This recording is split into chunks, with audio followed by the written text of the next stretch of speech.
Mukaziwai zvakare vana vaMwari, mufaro wangu kuchingamidzai zvakare, tiri kuendera mberi nekudzidza. Nhasi uno tiri kutarisa zvakare mubvunzo wakabvunzwa neimwe hama yedu panyaya yatanga tichidzidza mavhiki apfuura, marriage, divorce and remarriage.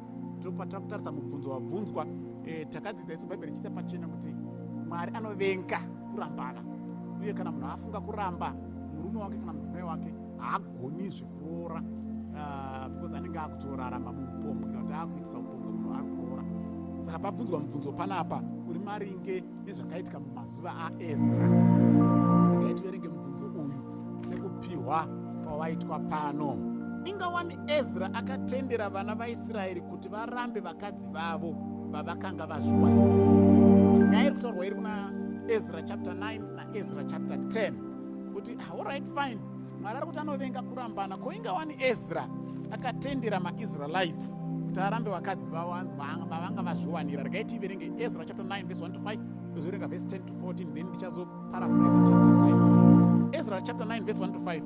Now when these things were done, the princes came to me, the Ezra saying, the people of Israel and the priests and the Levites have not separated themselves from the people of the land, doing according to their abominations. Take note of that. Even of the Canaanites, the Hittites, the Perizzites, the Jebusites, the Ammonites, the Moabites, the Egyptians, and the Amorites. And vanhu havasina kuzopatsanura maprista chaivo nevaRevhi vari kuita the abominations dzinoitwa nevanhu vemarudzi esaya enyika ino. For they have taken of their daughters for themselves, and vakatondoroora vanasikana veikoko, and for their sons, so that the holy seed has mingled themselves with the people of those land. Yea, the hand of the princes and the rulers have been chief in this trespass. Vatungamiri ndo vatori pamberi mukutadza, because vaenda kunoroora vanhu vanonamata zvimwe zvimwari ndovanoita zvinonyangadza, ende vaakutungamirawo pakuita izvozvo. And when I heard this thing, the Ezra akutaura, I rent my garment, ndakabvarura nguo yangu, and my mantle, and plucked off the hair of my, ndikadzura nevhudzi rangu, and of my beard nendebvu ndakadzura, and sat down astonished. Then were assembled unto me everyone that trembled at the words of God, the God of Israel, because of the transgression of those that had been carried away, and I sat astonished until evening sacrifice. At the evening sacrifice I arose from my heaviness, and having rent my garment and my mantle, I fell upon my knees and spread out my hands unto the Lord my God. Ezra ari kuchema on behalf of the entire nation yatadzira Mwari yabva pana Mwari nekuda kwekuti varoora vakadzi vaakuvanamatisa vamwe vaMwari nekuvaitisa zvinonyangadza zvairambwa naMwari. Saka pavanozosvika pachapter 10, vanhu ndo vanouya vachisuggesta, because vanoona chimiro chana Ezra nemunamato wakaitwa naEzra nekunzwisa kutadza kwavanga vaita pamberi paMwari, ndo vanouya vachisuggesta kuti ai, isusu vakadzi ava vangatanga taroora vari kutitadzisa pamberi paMwari wedu, taakuvadzosera kudzimba dzavo. Vakawirirana kuti this is the only way to go. Samubvunzo uri kuti inga wani zvakatenderwa kuti ava vanga vatomborora asi vakaramba, zvakafamba sei? Now chandira kuti tinzwise vanhu vaMwari ndechekuti nguva iyi Israel was a theocracy. Kana chiti it was a theocracy, why wow, it was a nation yaitenda kuti mutungamiri wayo ndiMwari. Saka zvese zvavanoita vanenge vachitungamirwa naMwari. Kana vakatadza vaienzaniswa nemukadzi aita ufeve, vakatadzira Mwari. Saka zvavakatoita zvekunoroora uko votanga kuita zvinonyangadza nekunamata zvimwe zvimwari, it was like they were committing adultery. Ndo chekutanga. Saka as a nation they had committed adultery, zvichikonzereswa ne-wrong marriages and the practices dzakazoteera ipapo. Now they were supposed to put away the adulterous practice, nekuti rudzi rwese rwatorwa naMwari sekuti rwatadzira murume waro ari Mwari. Saka action yakaitwa mazuva aEzra yaiva action yaiitwa yakanangana neukama hwaMwari nevanhu vake, huri ukama hwemurume nemudzimai wake. Mwari achiona vanhu vake, ukama hwacho hwaifananidzwa neukama hwemurume nemukadzi. So because Israel had played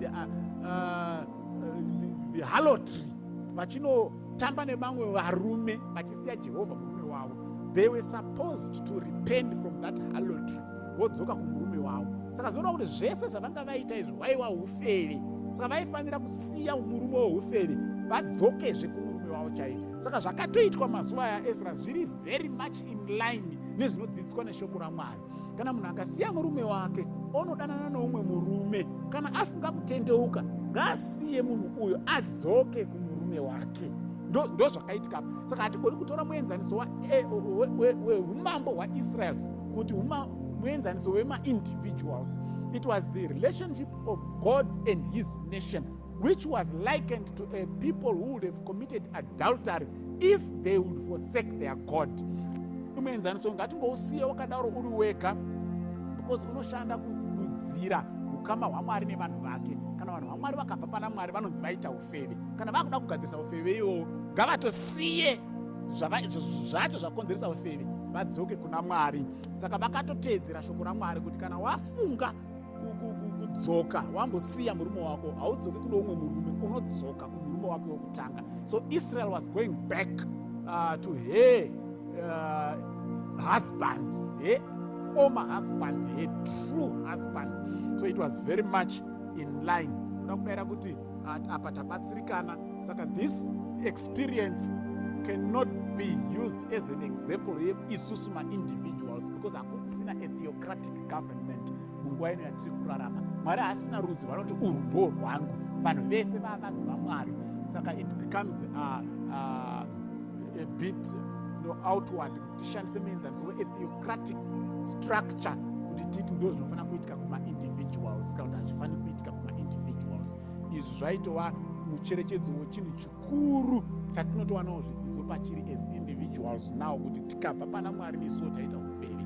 Ndo zvanga zvichidzidziswa apa. Yanga isiri nyaya yemarriage as such, but Mwari aibatikana kuti vanhu vangu vaita ufeve, varoora vamwe varume pakuita izvi neizvi neizvi. So Israel indeed was right and Ezra was right to instruct kuti ngavadzosere masymbols eadultery angavatadzisa kunamata Mwari.